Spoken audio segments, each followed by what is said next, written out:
horlama bir üst solunum yolunun bir direnci. Evet. O havayı tıkayan bir şey var ve o alt solunum yoluna geçerken orada bir dirençle karşılaşıyor. O hava geçemiyor. O yüzden horlama ortaya çıkıyor. Bunun belli başlı nedenleri var ama birinci neden kilo. Kilo fazlalığı. Kilosu normalin üzerinde olan kişilerde horlama daha fazla. Ve kilo verdikçe rahatlanıyor zaten. İkinci neden mekanik darlıklar.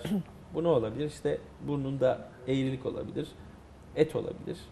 Boğazında işte dil kökü büyük olabilir.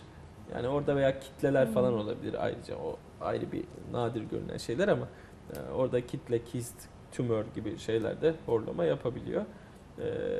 Biz tabii ilk etapta hastayı bir görüyoruz, muayene ediyoruz. Burnunda bir problem var mı, yok mu, cerrahilik bir şey var mı, yok mu ona bakıyoruz.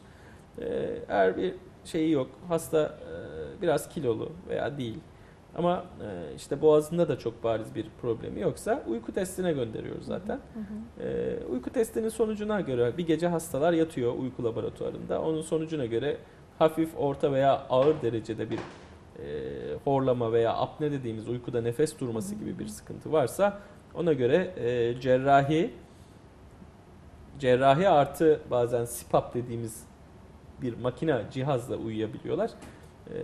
Aşamalarına göre mi? Tabii aşamalarına göre. Mesela sadece soru. şeyi de söylemeyi unuttum. Tabii yaş da ilerledikçe yumuşak damakta ve de sarkma oluyor. Küçüklüğünde sarkma oluyor. Biz buna işte o şeylere testin sonucuna göre eğer sarkma varsa o yumuşak damağı yukarı çekiyoruz. Cerrahiler yapıyoruz. Hem bazen CPAP kullanmasına gerek kalmıyor. Apneyi durdurabiliyoruz. Uykuda nefes durması varsa yapıyoruz özellikle bu cerrahiyi. Veya o cihaza bağımlılığı azaltabiliyoruz. Çok yüksekse bazen bu cerrahilerle orta hafif dereceye düşürebiliyoruz şiddetini. Ama tabii horlama, işte uykuda nefes durması dediğimiz bu olaylar vücudu yoran, kalbi yoran şeyler. Tansiyon hastalığına da neden olabiliyor. Kalp büyümesine, işte kalp rahatsızlığına da neden olabiliyor. Çünkü uyku konforunu da bozuyor. İşte hasta geliyor direkt zaten tarifliyor. Ya gündüz uyukluyorum diyor. Çünkü gece uyuyamıyor. Sürekli uyanıyor, sürekli dönüyor, sürekli horluyor, nefesi duruyor.